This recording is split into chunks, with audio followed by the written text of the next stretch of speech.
Hello everybody, I'm Jessica Burrell. I'm going to be the MC for Maybell and Valentine Leal. Anna Kate Mohler, who is going to be playing Maybell Leal. She was recently awarded Best Actress 2013 by the OC Weekly. Jonathan Varillas is portraying Valentine Leal. He graduated from New York Film Academy in New York City and Broward College in South Florida with honors. Both of them came to this tour courtesy of the Long Beach Playhouse, and the Historical Society of Long Beach would like to thank the Playhouse for generously loaning us these amazing costumes and of course directing us towards these great actors. And also Councilwoman Suja Lowenthal is making a special appearance today.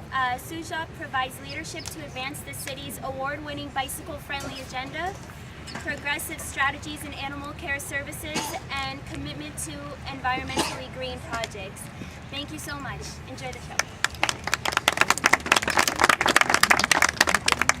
Hello, I am Maybell Leal, right here next to my husband, Valentine. Bienvenidos. We bought these plots when this was a quiet spot. Yes, on most days you could see all the way down to the ocean, surrounded by farms, filled with flowers and fruit trees. It was beautiful. There weren't a lot of cars in the streets and no oil wells. Now, before I married Valentine, I was Mabel Whitting. I came here in 1905 from Illinois. I was 34 years old. I was born in Texas. My parents were from Mexico. We came here in the 1900s. It was a place to find work and raise a family. Now, from 1900 to 1910, Long Beach was the fastest growing city in all of the United States. Eventually, I met Valentine and we fell in love. Well, now, we weren't teenagers or anything like that. We were both in our mid-30s. We were ready to settle down, start our family, and build a home. And people wanted to live in places like this because it meant work. Yes, and Valentine worked in the building trades. He was a contractor and a cement finisher. And I can always find work as a laborer, but that paid less. We lived in a neighborhood near Alamitos, which had a train running through it. The trains passed by all day long on its way between the harbor and the railroad lines that connected us to the rest of the country. The trains were dirty and noisy. Dust and smoke from their engines got all over our streets and our houses. It was everywhere. These trains went down Alamitos to Ocean and straight across to the harbor. People with more money lived by the beach or up in Bixby Knolls near Virginia Country Club, places that were cleaner and quieter. But we liked the people down around where we lived. They were mostly from the Midwest. And the Philippines, Oh, yes. Japan, China, and parts of Latin America, and Mexico. Some of our neighbors worked in factories down by the harbor. Others worked in construction like Valentine. Now, Valentine's family and their Mexican heritage, that was important to him, and so it was important to me. Valentine had a deep connection to the Mexican culture he was raised in, and he felt a kinship to others who were like him, people who had roots, family in Mexico. Some were here before there was even a Long Beach. Some were some settlers from Central Mexico, and they came here when it was still part of the Spanish Empire. Some of them even owned the land that would eventually become the Bixby Ranchos, Alamitos, and Cerritos. And people also came here during the Mexican Revolution that began in 1910. And they saw the violence in Mexico and escaped it and saw chances for work here in California. And the Times advertised the benefits of doing work in Los Angeles. They said it was better than San Francisco because the unions were strong up there. They said businesses wouldn't have those problems here. They said it was perfect for businesses because they could pay their workers as little as they wanted and demand they work as many hours as possible. Exactly. In 1902, Henry Huntington began building the Pacific Electric System, you know, the red cars. Well, he would recruit these Mexican workers to join his road gangs. They would camp out in the area, build a section of track, and then move on to the next stretch. They'd clear the rights of way and lay the tracks. And they were connecting all the towns in Southern California, and this was making Henry Huntington and others like him a lot richer than they already were. Now these worker camps, we call them barrios. Yeah, they would spring up all along the tracks. Most moved on to the next part of the track, but some stayed back to fix anything that got broken. And of course, these cities that they were connecting and building, they all called the name of the man at the top, like Huntington Park and Huntington Beach. You may have heard of them. I had friends who worked for Huntington. He wanted them to work hard, and he wanted to pay them as little as possible, just like the LA Times ad said. Well, he did give them passes to ride trolleys all over California, but that was not the same as fair pay for a day's work. No, it was not. And by 1916, the workers saw the wealth all around them. They weren't stupid, so they decided to demand more. But Huntington didn't want to pay them more. He didn't want to negotiate on anything. He was the boss. He was Henry Huntington.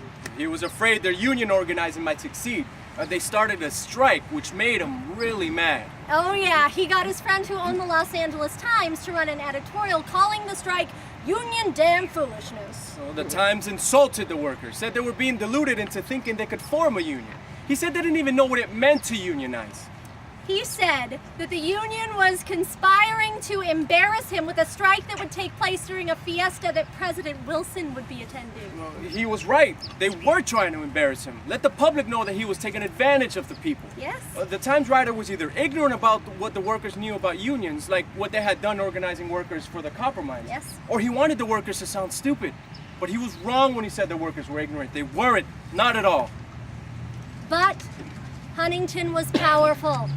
And all that the strikes produced were the workers, those workers that fought so hard, they all lost their jobs for striking.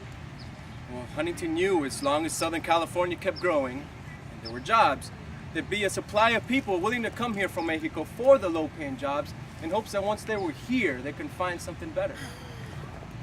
Now, if you look around, you can see the things that caused big changes here in the 1920s. It was oil. When all of these oil wells started going up around here on Signal Hill, there was $1 million a month building boom. Now keep in mind, this is the 1920s. So Valentine, he had plenty of work most of the time. Well, soon our family was growing, and we had 3 sons. Lucius was named for my father, then Tomas and Otis. We are very proud of them. Our oldest son, he became a miner. Our second son, Tomas, he worked as a truck driver and later on as an operator for the Standard Gasoline Company. Yes, and he was a merchant marine during World War II. After the war, he and his wife Violet settled down in Compton, and they gave us 2 lovely granddaughters. Our youngest son, Otis, he was an honor student at Poly. He was a star on the debating team. He went on to Long Beach City College, where he again made the honor roll, ran track, cross country, continued debating, graduated with his AA, and went on to UCLA, where he got his bachelor's degree in English. After college, he got married and joined the Bible Wycliffe translators. I'm sure it would please his grandparents to know that he traveled to Mexico to translate the Bible, not into Spanish, but Zapotec. Well, that's the native language of one of the largest native groups in Mexico, people who never spoke Spanish. He became a well-known expert on the Zapotec languages. He even wrote several articles on the subject. So, by now it's 1940, the children have all grown and moved out of the house. I began working as a nurse. And Valentine actually found more work as an independent junk dealer than he'd ever had in the construction business. I guess today you would call it a recycling business. We ended up moving over to Compton to live near our son Tomas and his wife. I wanted to protect my family in case anything ever happened to them, so in 1914 I joined Alianza Hispanoamericana. Yes, this was a Latino fraternal society that covered cost of funerals, life insurance for its members. At first, the members just took up a collection. When one died, everyone put in $1. When the member's wife died, everyone put in half $1. Well, time passed, the Alianza grew, and it started offering more benefits to workers who got sick. It became better at setting mortality charts to set rates and collect contributions. By the time Valentine died in 1950, the Alianza paid us enough money to put on a fine funeral for him. Now, throughout his life, Valentine stayed connected to his Mexican roots, like joining the Alianza, the friends he made with the men he met in construction, his friends who helped build the Pacific Electric system. We helped each other find jobs. We looked out for one another. We did well for ourselves. Think about it. We came here looking for opportunity and we found it. And together, we raised 3 sons, all made great lives for themselves. One was a highly regarded language scholar. That's the American dream. We lived it.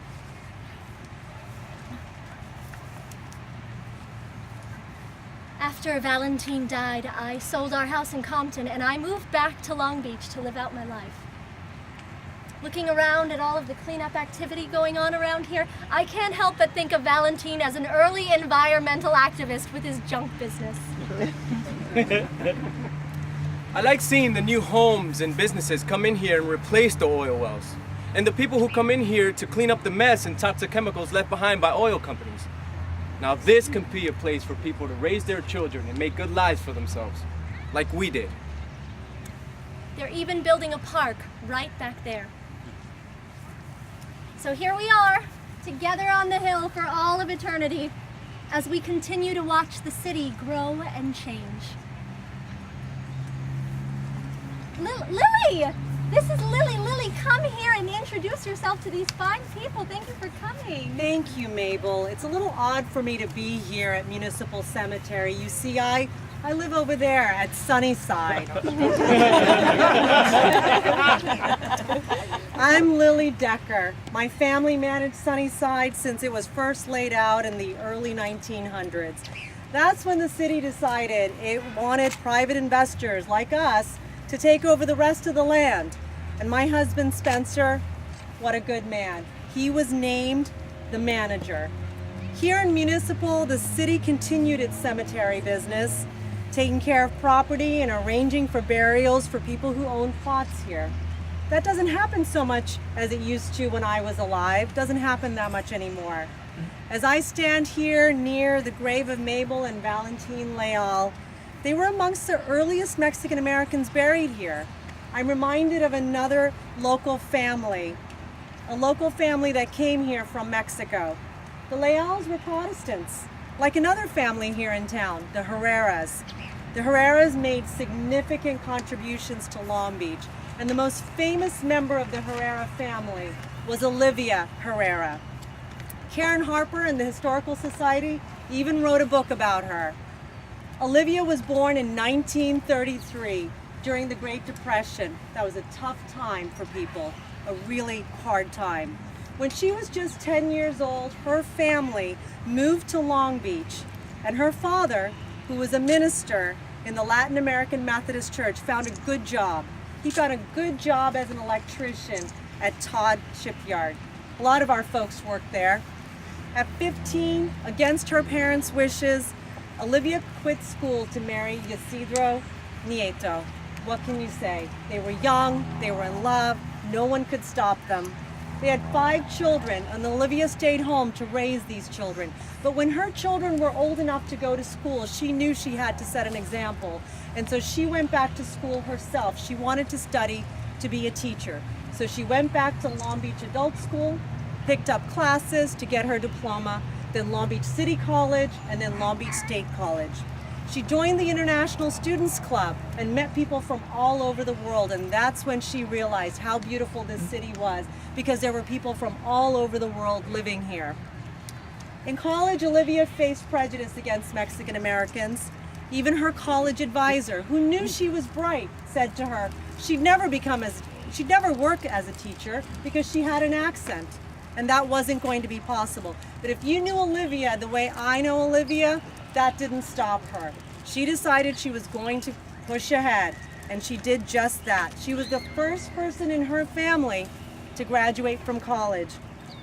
After graduation, she became a teacher at the Long Beach Day Nursery. This preschool was started 102 years ago to help poor working mothers and their children. Now in my day, women were only worth half as much as a man. But Olivia knew the reality was poor working mothers were doing just that. They were working to support their families and their children. And we needed these nurseries to make sure that the children were cared for so these working mothers could make a living to support their families. Later, she trained many teachers for the Head Start program, which were preschools all over the Southwest. Now, if you remember, Head Start was the war on poverty in the 1960s. and she traveled. And as she traveled, she learned about other groups who were waging a war on poverty, against poverty in other places. In Long Beach, she joined other workers to improve the lives of people in poor neighborhoods. She supported a movement to get the Board of Education members elected from many parts of the city so that a majority of them wouldn't just come from the rich parts of the city. That's what Olivia was about. She was about trying to make sure all of us had a place at the table. So she knew while she supported working mothers getting to work, their kids were taken care of, she set an example for people to go to school, whether they had an accent or not, to teach no matter where they came from, and to work the jobs they wanted to. She also knew that one more thing had to happen. She knew that these people had to now be part of city government. So she knew the city would benefit by having people of different backgrounds serving in city government. And wouldn't you know it, she decided to be the first Mexican-American woman to run for Long Beach City Council.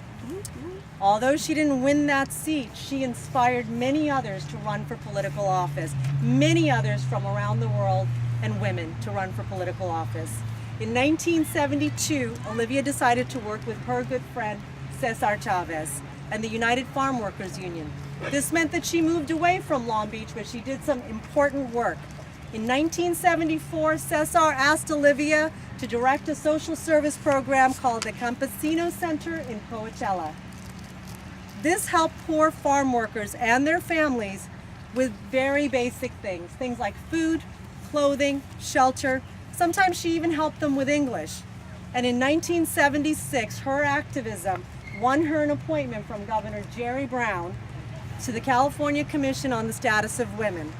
And in 1977, the minister, remember that church where her dad was a minister? The minister of the Latin American Methodist Church asked Olivia to move back to Long Beach. We needed her here, he said.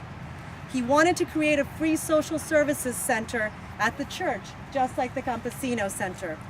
She agreed to name it Centro Shalom. And what she did by calling it Centro Shalom was combine two languages, Spanish and Hebrew. Centro meaning center in Spanish, and in Hebrew, Shalom meaning hello, goodbye, and peace.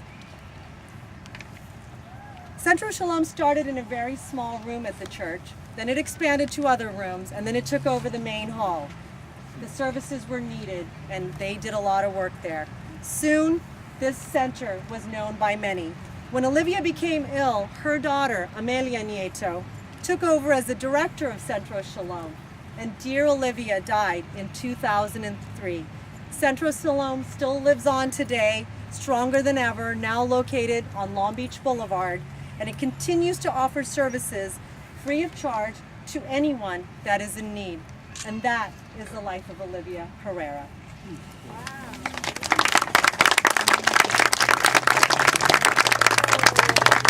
We'd like to thank you for spending your time with us and for supporting the Historical Society of Long Beach. Thank you. Thank you.